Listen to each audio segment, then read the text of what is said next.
everyone, my name is Jaime Z. I am a student of UAT and I'll be demoing my project number 3, where we'll be able to see render texture, we'll be able to see possessed and unpossessed of a pawn. We'll also zoom in on the gate node, um, timeline node. We'll look at arrays, sequence, switch, flip-flop, use the increment of plus plus, and obviously we'll see how this all plays out in somewhat of a level. So first things first, kind of somewhat of a walkthrough of what's going on here. So as you can start by seeing, we have a couple of a render textures right here and on the walls. So I'm going to give you an idea of a TV's, not to take thunder away from the level, but this is actually another guy in another room. So that we'll be able to kind of see as the process goes. We have a couple of doors that were used on timeline nodes. And then, like I said, we'll be able to kind of just take over certain pawns and be able to see what that looks like.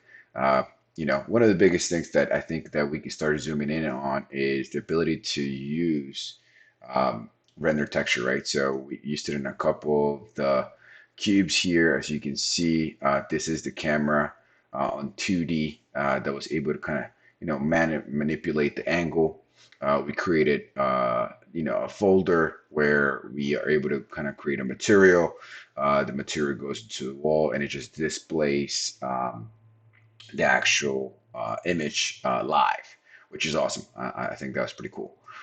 We also have a trigger here just to demo that would allow us to possess and unpossess by pressing a key. I also have the ability to do it via trigger as we can start zooming into a couple. But why don't we just kind of see what the game looks like just live first. So let's go ahead and go play. So we are officially live here. And biggest thing that we see is that as I move, you see that one of the cameras that we had in this particular room is obviously showcasing our guy. So right over there, we see that there is another guy in another room, and that is kind of the hint that we give the player, right? We do have doors that were used on timeline. So, right here is supposed to open, let us go through, and then automatically close. So even if we tried, we couldn't get through. There is another TV up there that you can't really see unless you're the other guy. But the idea is that you actually got to change or respawn onto the other guy using the possess pawn feature, and then obviously be able to kind of be on the other room. So here, the door opens up again. And, I think this is a good opportunity to kind of zoom in into, how we did that. So, as you can see, we have we have the ability to use the timeline node. So, this particular node, we did it on the blueprints. This is actually one of the biggest things that I thought was pretty interesting was that, we are now replacing matinee with the use of this particular, if you say actions, right? So you use a timeline. So obviously you start seeing that, it's somewhat of manipulated in a different way. As far as time, as far as setting up the keynotes, a little bit different. But I think that once you start kind of going into the event graph, you are obviously have way more of options that you would just do in matinee. It's just more control on demand, as you can see. So we do have the ability to just kind of control whether we're going to be in the X, the Y, or the Ya. References the door that we created, obviously as components of the actual, animation that we want to create. As you can see, we start bringing in components directly on components begin overlap instead of just kind of starting from the beginning, just as a simple action. So it does references the door. This was actually a pretty good exercise to see the fact that you can start with the frame. You obviously create somewhat of a trigger here in the area, so that way when the guy steps in, it animates. But it is a two-part type of scenario. You got your door itself, and then you have your static mesh, which is the object that doesn't move, right? So, that's kind of how we got that accomplished as far as the door. Let's go ahead and hopefully, oh, perfect. So, at this point, we start seeing that there's somewhat of another guy in the other level. So we want to know what's going on there. So let's go back to play. And in here, once again, we have the ability to, see that it plays. So, furthermore, I do have a trigger that allows us to change actors on demand. So if I step on the J and I press the letter E, it automatically respawns me into the other gentleman here, the green guy. Obviously, here you no longer see my other guy because he's not in the frame, but he, obviously, if he was, actually, I did set one up here, I believe, but you are able to see it, if he was in frame. But here we can start looking into a little more of other items that we added into the level. One of the biggest things that I thought was pretty cool was the gate node. I think that I've seen this in many other games where you kind of maybe perhaps only get one chance to do it. So this gate node right here is set up that this particular, um, if you may, platform doesn't fall. Um, but if I was to activate it, or if I was to cross, it would actually fall. So um, the idea behind it that, is to get the other guy to the other side of the platform or the level and the other side. So right here, we did use a couple of the sequence and flip-flops scenarios that we wanted to kind of just showcase. So obviously right here, somewhat of an elevator. Um, we used the do n, which it actually only is allows you to do it, I believe 5 times. So that's three, that's four, that's five, and I think that's it. Yeah, so we were able to do that, and we got that accomplished. Let's go ahead and take a look at that. Is obviously the being able to kind of showcase that on blueprints. We have a little more of a complex coding behind it. But the do end right here, that's where I put the obviously the number of times that you're able to kind of jump on top of it and have access to that particular area or section, if you may. But obviously, we once again really focus on static meshes components, and then obviously creating um, a, an overlay, if you may, of other object that goes in there. One that moves, one that doesn't. Obviously, this flat platform is the one that moves. We do once again, we have somewhat of an object here that that is what triggers the animation. Obviously, once again, we have the control of the time and how point A to point B. For lack of better words, the replacement of matinee. That's how I kind of remember it, how I see it. But obviously, you have the if true or false kind of type of scenario where it branches out. If true, stay there. You start seeing the do ends. Do it 5 times. You're able to play the the animation. Obviously, you're able to control how high the actual elevator is going to go, where to start, where to end. So, this is kind of where we manipulate that type of action. obviously references the height, right? So I believe this could get a little bit crazy if I go up there and maybe perhaps change that. Let's go compile and see what happens. Supposed to work, so hopefully it doesn't make me a liar. So let's go ahead and play.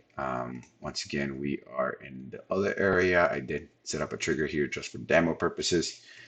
So now we're here. I think if I'm not mistaken, this is supposed to go pretty high. There you go. Cool. So we are able to change the height just by changing just parameters on the code. As you can see, this is somewhat of how we manipulate um, the the actual obviously element that we have in there. So one other thing that I created there is obviously a light, which is somewhat of a the switch. But let me go ahead and go back into hopefully, yep, perfect. Uh, Let me go back to the editor. And one of the things that I wanted to do also, is we are able to manipulate the how high it would go. This also allowed us to manipulate the obviously this plus plus, if you may, addition or math that whatever value you give it, it's able to reference it and add it. So that way, obviously you are compliant with the type of task that you're trying to do, as far as your command, in this case, the lerp. But obviously, one of the biggest things that we wanted to do was wanted to be able to implement also a light, and that way we can also see a command that was, I believe it's right here. Just a switch. Sorry, I think I opened the wrong one, but here you go. This actually allows to showcase somewhat of a flip-flop statement, if you may. So obviously, one of the biggest things that we have in this code is being able to turn it off and turn it back on when we pull that trigger. So I think the reason why I wanted to showcase that is because I have one trigger here set up for it. So hopefully I didn't change too much of the parameters here of how high the elevator is supposed to go, just because that was kind of part of the plan. There you go. So let's go back. I believe it was somewhere around here that we wanted to do it. So boom. Let's get back a little bit into the game. There you go. Let's go ahead and press the letter E, and then jump on my little elevator. There you go. Not too high. Perfect. And then here, probably don't see it, but it's the triggers here. Ideally, oh, I think we did mess it up a little bit. So hopefully, ooh, well, give me 1 second. We're gonna go ahead and change that up a little bit more. It's right here. Hopefully, we're able to bring it down so he is able to jump in that. Um, so here we go. Let's hit save, and then we'll go ahead and play one more time. Want to be able to showcase the flip-flop element for you guys. So let's go ahead one more time. Hopefully it doesn't mess that up. And oh, there you go. You got 3 tries. So ideally, that turns it on. That turns it off. So turns it on. Turns it off. Obviously, depending on what you're looking to do, that kind of gives them. I see it more as a power up, perhaps. Let's go ahead and turn that off. And then here, as we're walking into our paths for the next door, once again, we created a, gate node that pretty much is a gate to the next, I guess, next level, if you may, but you might miss it if you don't do it the first time. So let's go ahead and demo that. If I step on that, um, Obviously if I go try one more time, oh, it won't let me. That should fall for us. So, oh, there you go. So physics are applied on the gate node, makes it making it fall. Obviously, there's no second tries here in this in this level, but you can quickly showcase the fact that obviously that is the goal to get to the other side. So we do have a couple other render textures here, as you can see.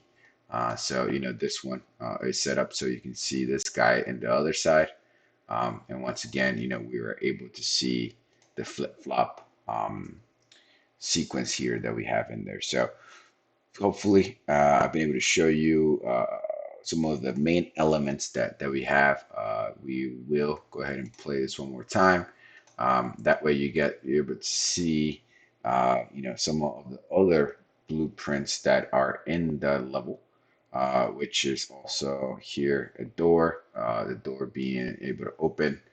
Here's a little bit different, just because obviously you're showcasing something, the guy's not in frame, so you're not able to see it. But this is also where you're able to, once you step in, you got the manipulation, kind of give you the green light that you stepped on, or maybe in an area that you're supposed to be in there.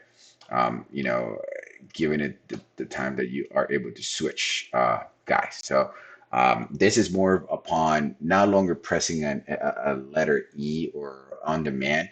It's just more on the fact that you are, once you step into it, you're transferring into the other side, to the dark side or green side, if you may. So ideally, you're able to walk here, because we haven't pressed that, and then, right, be able to kind of transfer. Oh, sorry, able to, oh, geez, step into the light. There you go. Boom. And now you're back in here. So once again, I think we demonstrated pretty much everything that I wanted to show you guys. Obviously, if you have any questions, feel free to reach out to me.